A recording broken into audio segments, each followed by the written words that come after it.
Good morning. Welcome back to the Celtic Way.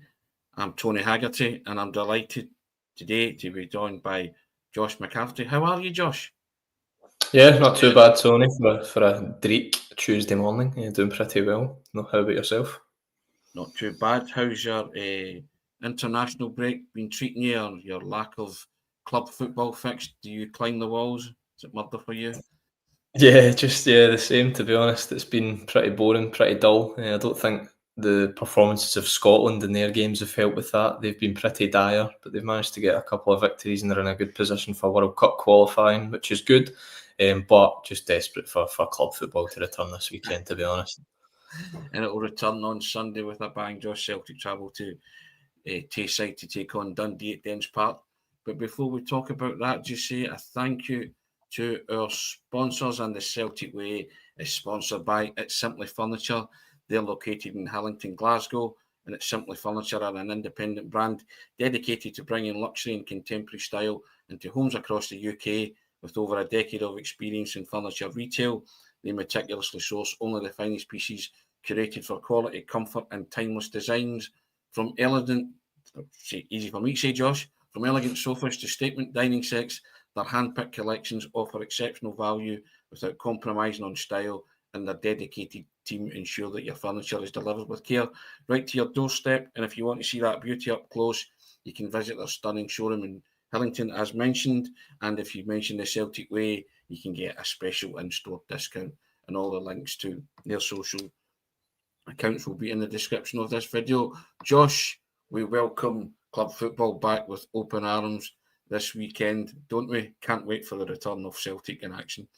Yeah, definitely. It feels like it's been a long international break. This one, that late dies in my head. A winner against Motherwell seems like over a month ago now, when in reality it's only about 9 days. But yeah, really, really looking forward to the game this Sunday. I think Alistair Johnston, we'll get on to him in a minute, but he spoke. I remember watching an interview with him a number of weeks ago, and he was speaking about how the first game back after the international break is always a hard slog for the players, and I think that will probably be the case this weekend. Up in Dundee, you've got a number of guys who are coming back for international duty, like Kasper Schmeichels, Cameron Carter-Vickers, Marcelo Sarachi was over playing in Malaysia with Uruguay. So it's you have boys who are coming back, having travelled halfway across the world, and it will just be about getting through that game. But for the supporters and the likes of you and me, Tony, it'll be just pleasing to watch Celtic back in action. And it is a big run of fixtures, to be honest. It's a really massive run. I think Celtic have got a midweek game every kind of week in this upcoming run, which is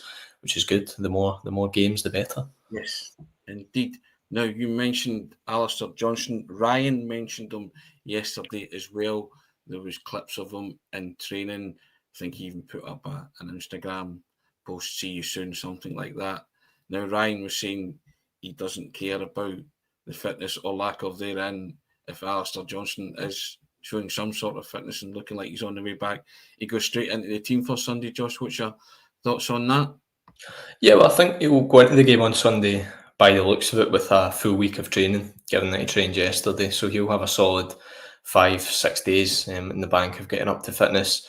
The issue is he hasn't played since the first leg of that Kairat tie, which was 2 months ago now or thereabouts. So match sharpness might not be there. But if the fitness is there and Brendan Rodgers judges him to be ready, then I think there's every case that he should start the game. Colby Donovan will probably play for Scotland under-21s today.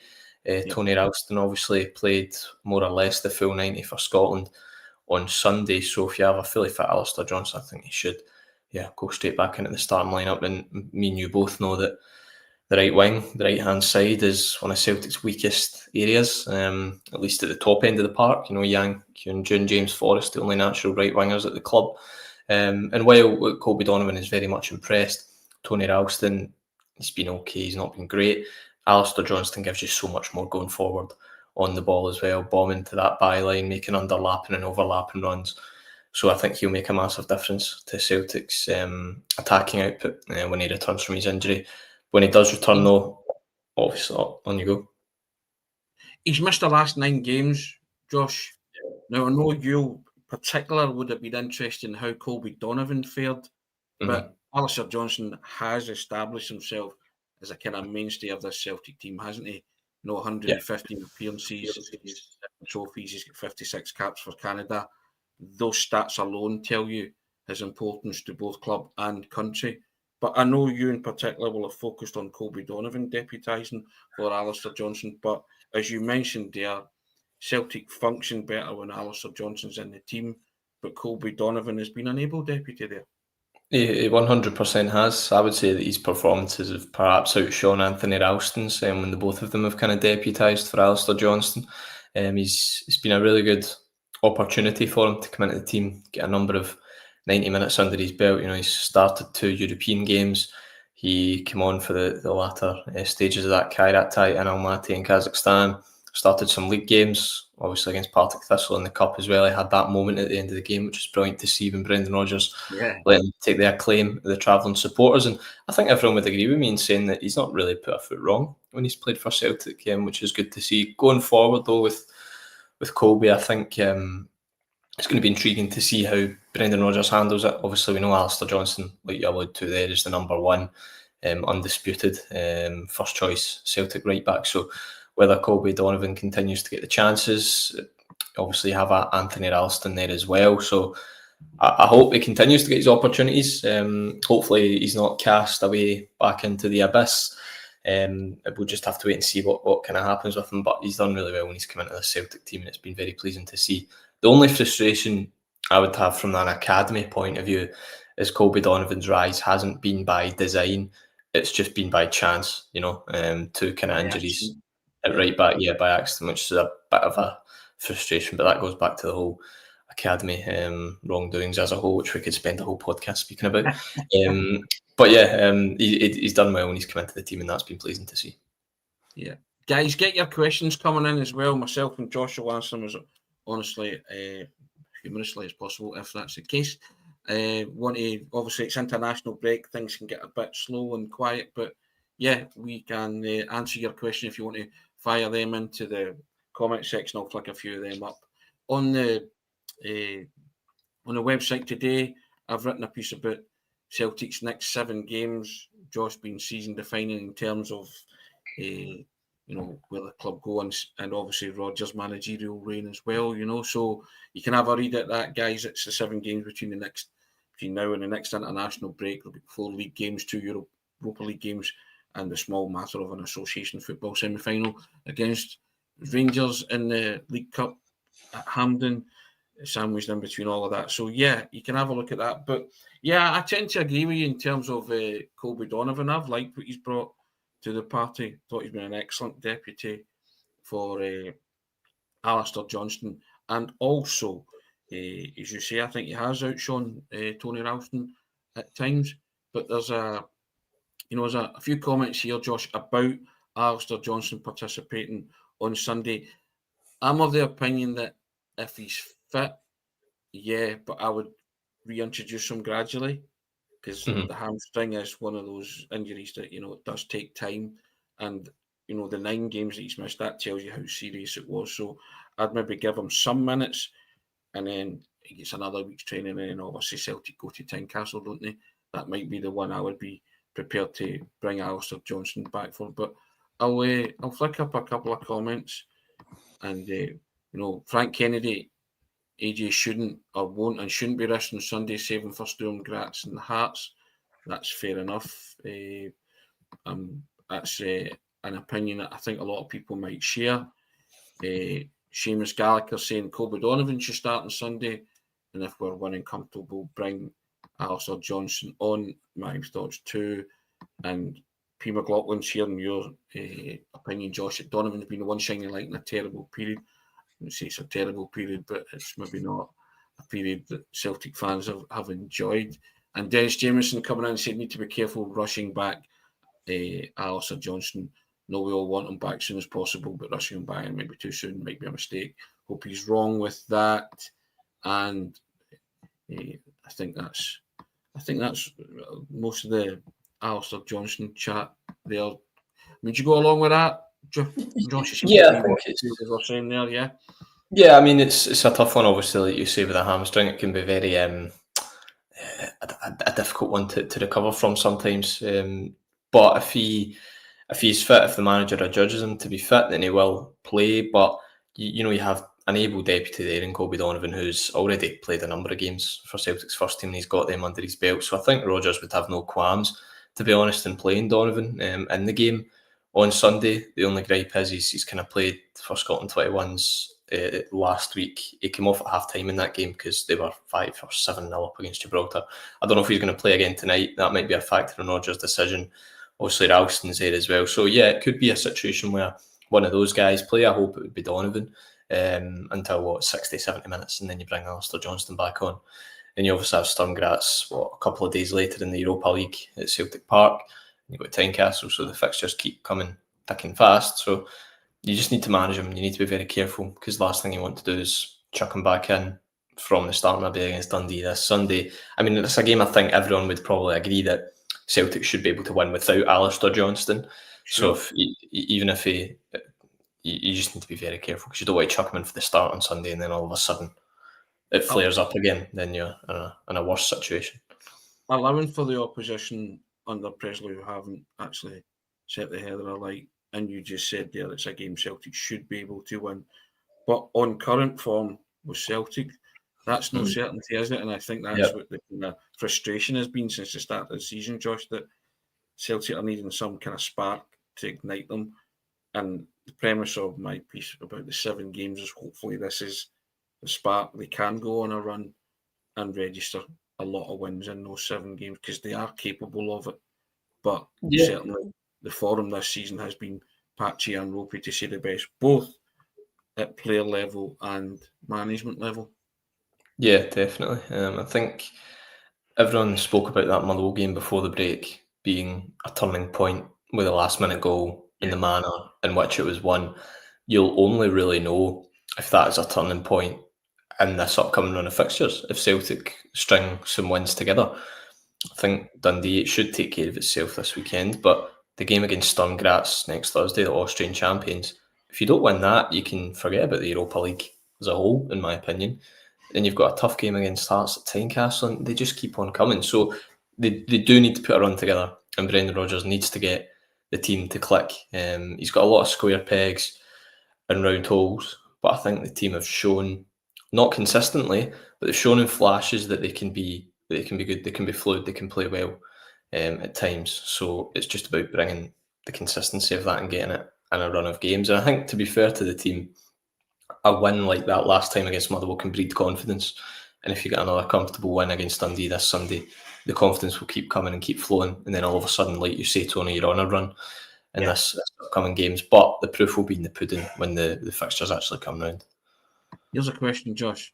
Celtic haven't won more than 3 games in a row since last November. Does that concern the panel? It's called as a panel, probably a more grandiose title than we deserve. But thank you for that, P. McLaughlin. Appreciate that. In a short sentence or a one-word answer, yeah, it does concern you, doesn't it? I mean, those are statistics that Celtic need to address. Yeah, definitely. I didn't actually know that. That's a very concerning statistic there. That's something they need to fix. Obviously, Celtic were on a terrific run at the start of last season, blowing teams away left, right and centre, doing well in the Champions League, winning the League Cup, and then all of a sudden it kind of came to January, February time, had that night in Munich. And since that night in Munich, up until now, 8 months later, it's not been the same. It feels like Celtic left themselves in Munich that night, and they've not managed to be the same team since. The soul seems like it's been taken out of them. As Brendan Rodgers said before the Motherwell game, there's not a Celtic feeling about everything at the minute. And that statistic just kind of backs it up, doesn't it? You can't win 3 games in a row. And with the fixtures Celtic have, you'd be expecting them to win 3 games in a row. It's not as if they're competing in the Champions League against Bayern Munich's, Barcelona's, Real Madrid's week in, week out at the beginning of this season, with no disrespect to the teams that they've got in the Europa League. Braga at home, you're expected to win. Sturm Graz at home, you're expected to win. So they do need to get 3 victories in a row, and it's becoming a concern, yeah. That was slightly disconcerting for me when the manager said that there's not a Celtic feeling. Yeah. I latched onto that, and I got a bit worried when he said that. And I can understand now why he's saying that, and and how it's manifested itself in results. Derek coming in the back of P. McLaughlin and saying, Tony, Josh, you think Celtic are destined to witness a season with an early exit from Europe, 2 trophies at best, and the loss of a manager? I think 2 trophies at best is, on current form, is very optimistic. But my silver lining in all of this, Josh, in terms of looking further ahead to the semi-final, is that Brendan Rodgers' record in the League Cup's very good. He's lost 1 tie, and that's to Kilmarnock at Rugby Park. So the League Cup's been something that Celtic have excelled in over Rodgers' 2 spells. So that will take care of itself. But I think, you see, we will see how much that Maida goal against Motherwell has had that galvanising effect, has got that fire back in the belly on Sunday. That'll be the start of that. Hopefully, that period of 7 games where Celtic can, 1, register 3 wins in a row, and 2, reel off. I'm hoping for 7 wins, Josh, but what I'm hoping for and what I get might be 2 completely different things. Yeah, definitely. I think just going back to the question, 2 trophies, maybe slightly optimistic. The early European exit, I mean, as I said just 5 minutes ago, if you don't beat Sturm Graz on next Thursday night, I think you can just forget Europe as a whole. After the Sturm Graz game, the European fixtures actually get pretty tough. Celtic have got to go to Midtjylland, they've got to go to Rotterdam to play Feyenoord, they've got Roma at home, Bologna away, Utrecht at home in the final game. So they're very tough and arduous fixtures, and they've only got a point in the board so far, so they need to start racking them up, or else the European campaign will be over before Christmas probably. So that's a concern. The 2 trophies thing and the domestic success, I think there are going to be a lot of games this season domestically that were like last Sunday against Motherwell that they're going to be a bit of a struggle. The team's going to need to just push forward, push on, use the momentum, and just use that extra bit of quality they have to just get over the line in the end. I think there might be a lot of games like that going forward this season, because when you're not fluid and you're not playing your best football, at times you just need to get over the line, and I think there might be quite a few games like that this season, to be honest. Yeah, Des Harkin coming in saying, has Brendan Rodgers had such a team that's so all over the place in the past? Though probably not, Josh. It's been a bit stop-start this season, hasn't it? It's been bitty. It's been, I think you said there's been flashes, but there's also been lots of, let's be honest, it's been a chore at times watching Celtic up until now. I keep stressing that it's up until now, and I know, the manager and the players know they can get better, infinitely better. Yeah, it's just been like, I can't recall, maybe Partick Thistle away is the only game where you've actually watched Celtic this season and you've come away from the game and you're thinking Celtic were terrific today, really good performance, good number of goals, clean sheet. Partick Thistle is the only tie I can really think of where I've had that feeling coming away from a game. In terms of the manager and his squad, I think across his 2 spells at Celtic and every season he's had, this has probably been the season where he's had the most number of square pegs and round holes. That attacking front line is so lopsided. The manager has admitted that himself on a number of occasions, that there's just too many left wingers and not enough right wingers. Simple fact. And you've got guys in there like Johnny Kenny, who was given a new contract, who barely gets a sniff. Shin Yamada, who hasn't played since Ibrox at the beginning of September. We're now midway through October. It's a tough job the Rodgers has got on his hand, in fairness to him. But one thing about him is he does have that when you see him in interviews and press conferences, even though he's into his 6th season at Celtic now, he seems to still have that fire in his belly that he can get the best out of this situation and lead Celtic on. And I think that's driving him on to, even though he's in somewhat dire straits with his squad and what he's got and his options that are available to him, particularly at the top end of the park, he seems very motivated to do well this season, which is pleasing to see. I think the Celtic conundrum is at the minute, Josh, that there are more questions than answers. Yeah. At the minute, isn't there? That's the thing. The Celtic fans are baffled a bit by it all, but they have, I am concentrating on these 7 games of Celtic to kind of get on the kind of road to recovery in terms of their season, and starting at Dundee, and then, obviously we've got Hearts at Tynecastle, and I think, as I said earlier, one of the positives, I think one set of fans is licking their lips at that prospect. But I don't mind that, Josh, because when things like that happen, this is when the real Celtic kind of turn up. They have in the past, and I've been quite, buoyed by that, and I've thought, they'll go there and they'll turn it on. I think the question is about this team being able to do that, just all of a sudden turning it on.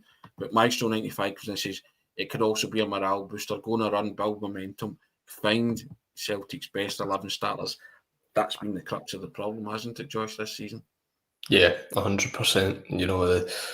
I think me and you could both sit here at the minute and we would struggle to name what our best Celtic starting 11s are. And that's a concern. But yet again, that's a job for the manager to discover that and find that out over this next coming 7 games.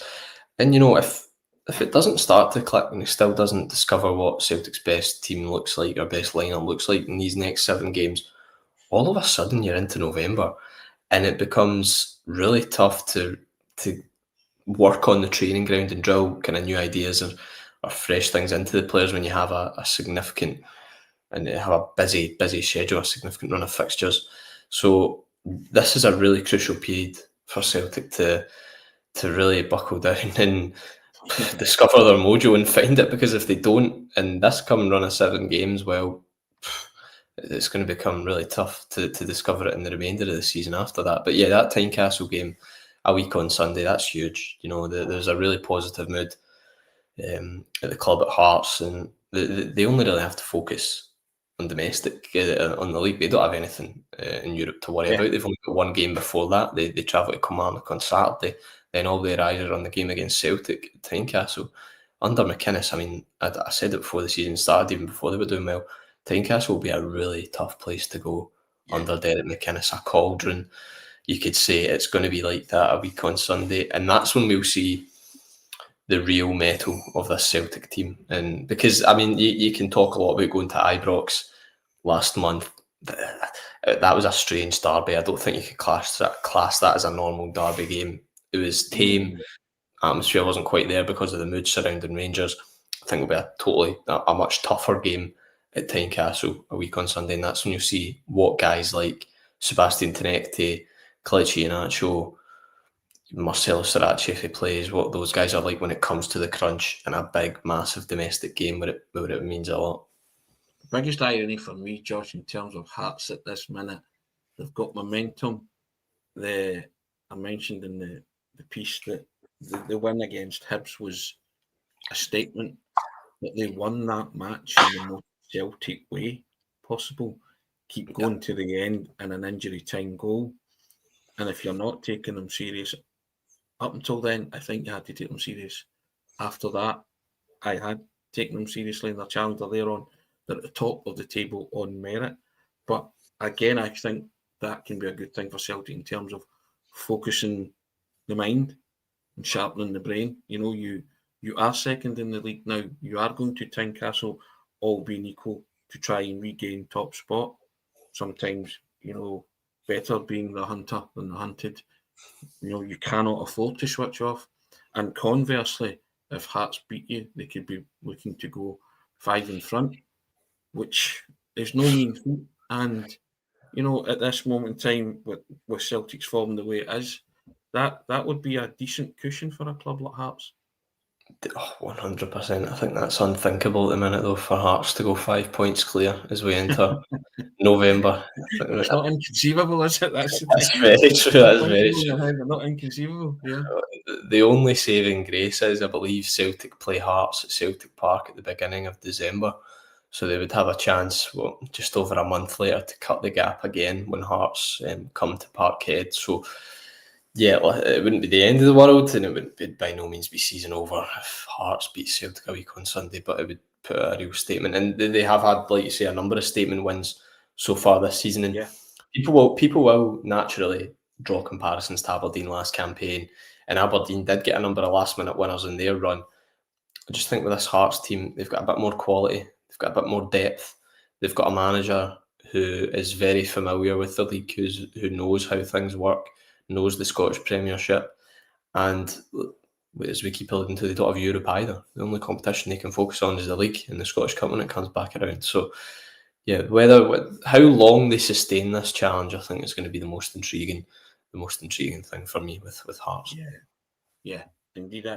But at the minute, they seem to be sustaining it all right, Josh. But for Celtic, we work on the one game at a time premise, don't we? The most important one for Celtic is Dens Park, and we wait to see the injury update from Brendan Rodgers, which will come later on this week. But we will also wait to see which Celtic team will turn up. Josh, I think Brendan Rodgers saved the 3 straw last January. I think he's been flawless at Dens Park.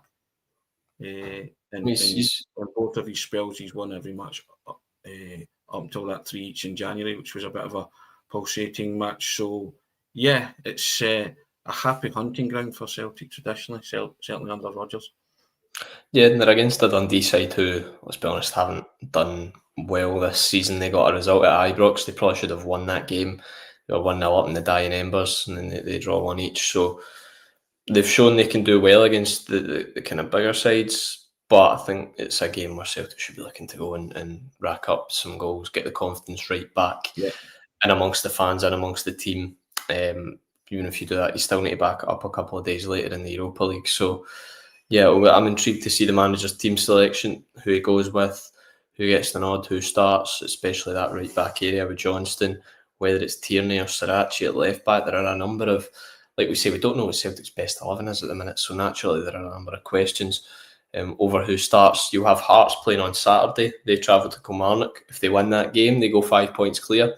So a bit of pressure on Celtic. Going up to Dens Park, you need to win the game to close that gap and keep the pressure up on Hearts. So that's another factor that comes into consideration. Usually it's Rangers you're worrying about winning on the Saturday. All of a sudden it's a different team, Hearts. So, yeah, looking forward to it. Just, to be honest, can't wait for it, because you always get this feeling during the international break, and the week leading up is such a long week, it feels, doesn't it? You're just waiting for the club football to return. But yeah, really looking forward to it. Hopefully it doesn't get the pulses racing as much as that 3 each did at the beginning of the year. So, I think that was I remember watching that game. It was the night before I started my role here, so that was it's not ideal preparation. Arne Engels getting the last minute penalty, but yeah, hopefully it's not like that again. I was going to say the manager's fond of a phrase, Josh, scoreboard pressure. Normally it's Celtic applying that to Rangers, but Hearts have a chance to apply that scoreboard pressure to Celtic this weekend by beating Kilmarnock and going 5, and then the pendulum swings back to Celtic. But I want to see Celtic come racing out the blocks with a confidence and a swagger at Dens Park, Josh, and certainly show that the manager has had a couple of weeks working with certain players and they feel refreshed and ready to go again. Yeah, that's what you want.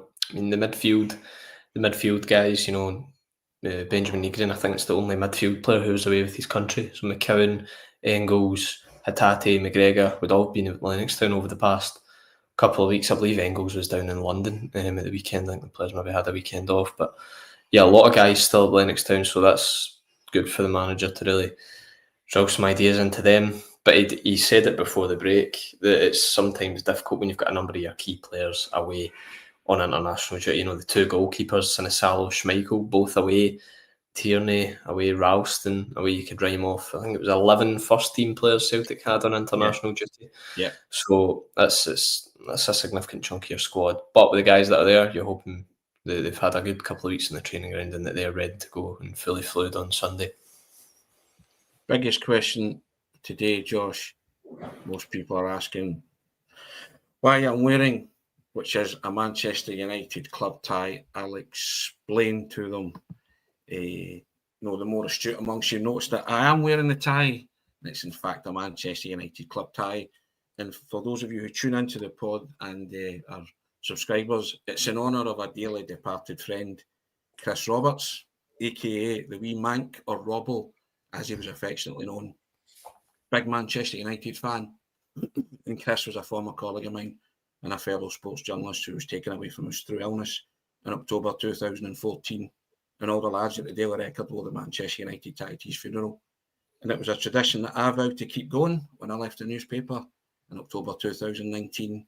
And Chris loved his football, Manchester United fan, as you can see, loved his music, loved his boxing, and he fought the bravest fight ever right up to the very end. And he also loved his family and his former partner, Fee. I still miss him. And this one's for him. I do it every anniversary when he passed away. And there is a wonderful inscription on John Thompson's tombstone, and it says, "They never die, who live in the hearts they leave behind." Yeah, 100%. And it's always difficult, especially with colleagues and guys you're close with. They get taken away, but the best thing you can do with people like this is just continue to carry on their legacy and what they do. And I just try and keep his memory alive, and he knows me, and he'll be up there killing himself laughing because he knows how much I didn't have an English team, and it certainly wouldn't have been Manchester United.